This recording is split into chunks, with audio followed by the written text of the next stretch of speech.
Hi everyone, welcome back to healthy Hamesha. मैं हूं doctor Salim और आज एक बहुत ही कॉमन प्रॉब्लम के बारे में मैं आपके साथ बात करने वाला हूं जिससे हम में से बहुत सारे लोग परेशान हैं। जी हाँ दोस्तों, मैं बात कर रहा हूं premature greying of hair के बारे में, यानी बालों का वक्त से पहले सफ़ेद हो जाना। आज की इस वीडियो में मैं आपके साथ एक ऐसा आयुर्वेदिक इलाज शेयर करने वाला हूं जो कि न सिर्फ आपके बालों को सफ़ेद होने से रोकेगा, बल्कि जो ऑलरेडी आपके बाल सफ़ेद हो चुके हैं उनको भी किसी हद तक वापस काला करने में आपकी मदद करेगा। आज हम जानेंगे एक ऐसे आयुर्वेदिक तेल के बारे में जो कि बच्चे, बूढ़े, जवान, मर्द, औरत सभी लोगों के लिए सूटेबल है और बिना किसी नुकसान के ये आपके बालों को काला करता है, उन्हें गिरने से बचाता है, बालों की डेंसिटी को बढ़ाता है और उन्हें सॉफ्ट, लंबा और खूबसूरत बनाता है।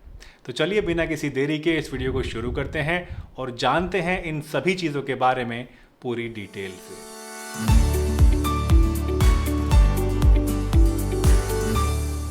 सबसे पहले जानते हैं कि आखिर हमारे बाल सफ़ेद क्यों होने लगते हैं।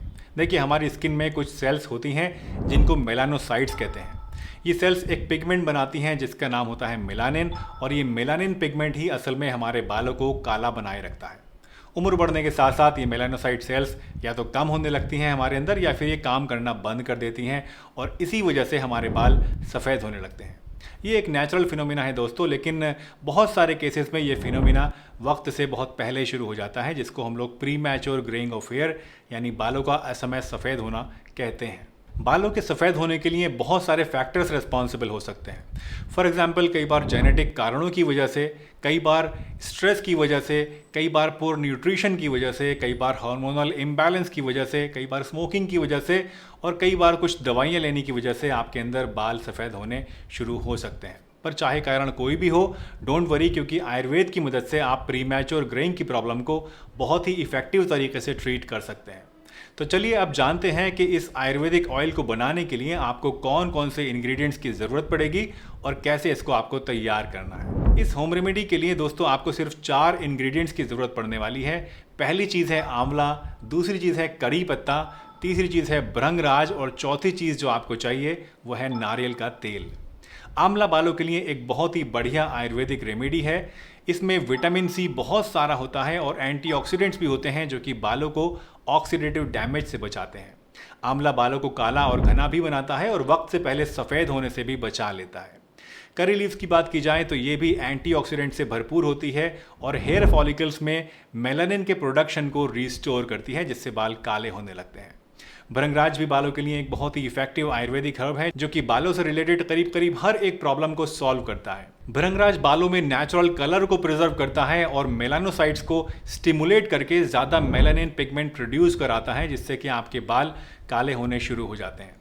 लास्टली चौथी चीज़ जो इस नुस्खे को बनाने के लिए हम यूज़ कर रहे हैं दोस्तों, वो है कोकोनट ऑयल। कोकोनट ऑयल में लॉरिक एसिड और मीडियम चेन फैटी एसिड्स होते हैं जो कि हमारी स्कैल्प को नरिश करते हैं और हेयर फॉलिकल्स को भी नरिश करते हैं। कोकोनट ऑयल बालों को झड़ने से और टूटने से भी बचाता है और खुश्की को भी दूर करता है। तो दोस्तों, ये हैं वो चारों चीज़ें जो कि आपको इस होम रेमेडी को बनाने के लिए चाहिए। अब आइए जानते हैं कि इस होम रेमेडी को बनाने का तरीका क्या है। इसको बनाने के लिए आपको सबसे पहले 100 ml कोकोनट ऑयल लेना है। कोकोनट ऑयल दोस्तों आप जानते हैं कि सर्दी के मौसम में जम जाता है, तो अगर आप सर्दी में इस होम रेमेडी को बना रहे हैं तो सबसे पहले तो आप इस ऑयल को पिघला लीजिए। अगर गर्मी है तो ये ऑलरेडी पिघला हुआ ही होगा, ऐसे में आपको कुछ भी करना नहीं है। इस ऑयल को आपको लेना है और एक कांच के बड़े मुंह वाले जार में आपको इसको भर के रख लेना है। इसके बाद आपको करीब 7 सूखे हुए आंवले चाहिए और इन आंवलों को आप हल्का हल्का कूट लें। याद रखिए कि आपको बहुत बारीक इनको नहीं पीसना है। किसी सिलबट्टे पर या इमाम दस्ते में आप इसको मोटा मोटा कूट लीजिए और कूटने के बाद ये आंवले आप लेके इस नारियल के तेल में डाल दीजिए। इसके बाद आप लीजिए कड़ी पत्ता, करीब 20 से 25 आपको पत्ते लेने हैं कड़ी पत्ता के फ्रेश, और इनको हाथ से थोड़ा सा कुचल के इसको भी आपको तेल में डाल देना है। लास्टली आपको लेना है सूखा हुआ भृंगराज। दोस्तों, सूखा हुआ भृंगराज आपको आराम से किसी भी आयुर्वेदिक शॉप पर या आजकल अमेजन वगैरह पे भी ऑनलाइन मिलने लगा है, तो ये आप ले लीजिए। इसको आपको लेना है करीब 2 टेबलस्पून के बराबर और इसको लेके भी आपको अच्छी तरीके से हाथ से बारीक बारीक तोड़ देना है और इस तेल के अंदर आपको मिला देना है। इसके बाद इन सभी चीज़ों को आप अच्छी तरीके से कोकोनट ऑयल के अंदर मिलाइए और ये मेक श्योर कर लीजिए कि जो ऑयल का लेवल है वो इन तीनों चीज़ों के ऊपर रहना चाहिए, यानी ये तीनों जो चीज़ें आपने इसमें डाली हैं ये तेल के अंदर पूरी तरीके से डूबी हुई होनी चाहिए। अब इस जार का जो ढक्कन है दोस्तों, आप अच्छे तरीके से बंद करके इसको धूप में करीब 3 हफ्ते के लिए रख दीजिए। धूप में रखने से इन जड़ी बूटियों के अंदर मौजूद जो तत्व होते हैं वो इस कोकोनट ऑयल में अच्छे तरीके से समा जाएंगे और सनलाइट की जो एनर्जी होती है वो भी इसके अंदर आ जाएगी। अगर आप किसी ऐसी जगह रहते हैं जहाँ पर धूप ज़्यादा नहीं निकलती है, या फिर अगर आप इतना वेट नहीं कर सकते हैं, तो ऐसे केस में आप तेल को बजाय धूप में रखने के इसको एक छोटी सी कढ़ाई में डाल के हल्की आंच पे इसको थोड़ी देर पका भी सकते हैं। अगर आप इसको तेल में पकाते हैं तो इसको इतनी देर तक आपको पकाना है जब तक ये तीनों चीज़ें यानी आंवला, कड़ी पत्ता और भृंगराज जो है ये जलकर काले ना हो जाएं, और उसके बाद इसको आप ठंडा करके एक छान के बोतल में भर के रख लीजिए। अगर आपने तेल को पकाया नहीं है बल्कि धूप में रखा है तो ऐसे केस में 21 दिन के बाद आप इस तेल को ऐसे ही इस्तेमाल कर सकते हैं। इस केस में आपको तेल को छानना नहीं है। इस तेल को आप हर एक दिन छोड़कर रात को सोते समय बालों की जड़ों में हल्का गुनगुना करके लगाएं और सुबह में किसी अच्छे जेंटल से शैम्पू से आप अपने बालों को धो लें। दोस्तों, अगर आप अपने बालों को काला करना चाहते हैं, आप प्रीमैच्योर ग्रेइंग से परेशान हैं, तो कुछ एक बातें समझना आपके लिए बहुत ज़रूरी है। पहली बात तो ये कि अगर उम्र बढ़ने की वजह से आपके बाल सफ़ेद हो रहे हैं, आमतौर पे 40-45 साल की उम्र के बाद बाल सफ़ेद होने लगते हैं, तो ये एक नॉर्मल प्रोसेस है और उम्र बढ़ने की वजह से जो आपके बाल सफ़ेद होते हैं वो वापस से काले नहीं हो सकते हैं। लेकिन हाँ, ये होम रेमेडी जो आज मैंने आपको बताई है, इसकी मदद से, अच्छे खाने पीने की मदद से और स्ट्रेस फ्री रहकर आप इस प्रोसेस को डिले ज़रूर कर सकते हैं। दूसरी बात जो आपको समझना ज़रूरी है वो ये कि अगर आपको कम उम्र में ही बाल सफ़ेद होने लगे हैं, या किसी बीमारी की वजह से आपके बाल सफ़ेद हो गए हैं, या फिर कोई दवाई खाने की वजह से आपके बाल सफ़ेद हो रहे हैं, या स्ट्रेस की वजह से आपको बालों में सफ़ेदी आने लगी है, तो इस कंडीशन में आप अपने बालों को वापस से काला कर सकते हैं।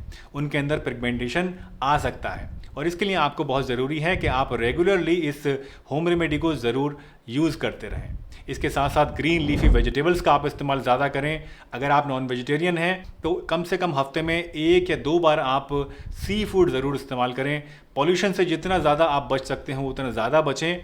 अच्छी तरीके से नींद पूरी अपनी लें, स्ट्रेस से बचें और रोज़ाना 7 से 8 घंटे की नींद आप ज़रूर लें। आई एम श्योर इन चीज़ों को फॉलो करने से आपको काफ़ी हेल्प मिलेगी। लेकिन अगर इतना कुछ करने के बाद भी आपको फ़ायदा नहीं मिलता है तो ऐसे केस में आपको एक अच्छे डॉक्टर से कंसल्ट करना चाहिए, ताकि वो आपकी सभी जांचें कराकर बीमारी की जड़ तक पहुंच सकें और जान सकें कि किस कारण से आपके अंदर ये बाल जो हैं वो सफ़ेद होने की प्रॉब्लम पैदा हो रही है। दोस्तों, मुझे उम्मीद है आज की ये वीडियो आपको ज़रूर पसंद आई होगी और इससे आपने कुछ ना कुछ नया ज़रूर सीखा होगा। अगर ये वीडियो आपको अच्छी लगी है तो इसे लाइक कीजिए, सभी के साथ शेयर कीजिए और अगर इस चैनल पर नए हैं तो चैनल को सब्सक्राइब भी कर लीजिए।